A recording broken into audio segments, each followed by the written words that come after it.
प्राचीन समय में राजा सुरथ नाम के राजा थे। राजा प्रजा की रक्षा में उदासीन रहने लगे थे। परिणाम स्वरूप पड़ोसी राजा ने उस पर चढ़ाई कर दी। सुरथ की सेना भी शत्रु से मिल गई थी। परिणाम स्वरूप राजा सुरथ की हार हुई और वह जान बचाकर जंगल की तरफ भागा। उसी वन में समाधि नाम का एक वणिक अपनी स्त्री एवं संतान के दुर्व्यवहार के कारण निवास करता था। उसी वन में वणिक समाधि और राजा सुरथ की भेंट हुई। दोनों का परस्पर परिचय हुआ। वे दोनों घूमते हुए महर्षि मेघा के आश्रम में पहुंचे। महर्षि मेघा ने उन दोनों के आने का कारण पूछा तो वे दोनों बोले कि हम अपने सगे संबंधियों द्वारा अपमानित एवं तिरस्कृत होने पर भी हमारे हृदय में उनका मोह बना हुआ है। इसका कारण क्या है? महर्षि मेघा ने उन्हें समझाया कि मन शक्ति के अधीन होता है और आदि शक्ति के अविद्या और विद्या दो रूप है।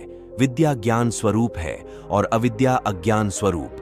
जो व्यक्ति अविद्या के आदिकारण रूप में उपासना करते हैं उन्हें वे विद्या स्वरूपा प्राप्त होकर मोक्ष प्रदान करती हैं। इतना सुन राजा सुरथ ने प्रश्न किया, हे महर्षि, देवी कौन है? उसका जन्म कैसे हुआ? महर्षि बोले, आप जिस देवी के विषय में पूछ रहे हैं वह नित्य स्वरूपा और विश्वव्यापिनी है। उसके बारे में ध्यानपूर्वक सुनो। कल्पांत के समय विष्णु भगवान क्षीर सागर में अनंत शैया पर शयन कर रहे थे।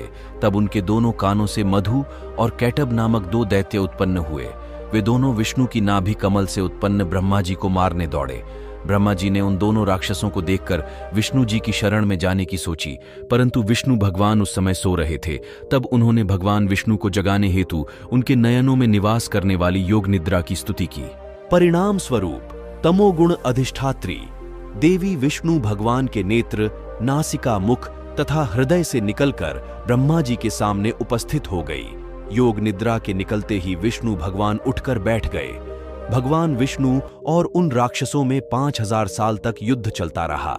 अंत में मधु और कैटभ दोनों राक्षस मारे गए। अर्षि बोले, अब ब्रह्मा जी की स्तुति से उत्पन्न महामाया देवी की वीरता तथा प्रभाव का वर्णन करता हूं, उसे ध्यानपूर्वक सुनो। एक समय देवताओं के स्वामी इंद्र तथा दैत्यों के स्वामी महिषासुर में सैकड़ों वर्षों तक घनघोर संग्राम हुआ। इस युद्ध में देवराज इंद्र की पराजय हुई और महिषासुर इंद्रलोक का स्वामी बन बैठा। अब देवतागण ब्रह्मा के नेतृत्व में भगवान विष्णु और भगवान शंकर की शरण में गए। देवताओं की बातें सुनकर भगवान विष्णु तथा भगवान शंकर क्रोधित हुए।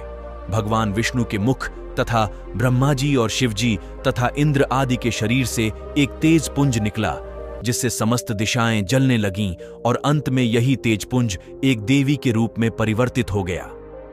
देवी ने सभी देवताओं से अयुद्ध एवं शक्ति प्राप्त करके उच्च स्वर में अट्टहास किया, जिससे तीनों लोकों में हलचल मच गई। महिषासुर अपनी सेना लेकर इस सिंहनाद की ओर दौड़ा। उसने देखा कि देवी के प्रभाव से तीनों लोक आलोकित हो रहे हैं। महिषासुर की देवी के सामने एक भी चाल सफल नहीं हुई और वह देवी के हाथों मारा गया। आगे चलकर यही देवी शुंभ और निशुंभ राक्षसों का वध करने के लिए गौरी देवी के रूप में अवतरित हुई। इन उपरोक्त व्याख्यानों को सुनाकर मेघा आर्षि ने राजा सुरथ तथा बनिया से देवी स्तवन की विधिवत व्याख्या की। राजा और वणिक नदी पर जाकर देवी की तपस्या करने लगे। 3 वर्ष तक घोर तपस्या करने के बाद देवी ने प्रकट होकर उन्हें आशीर्वाद दिया।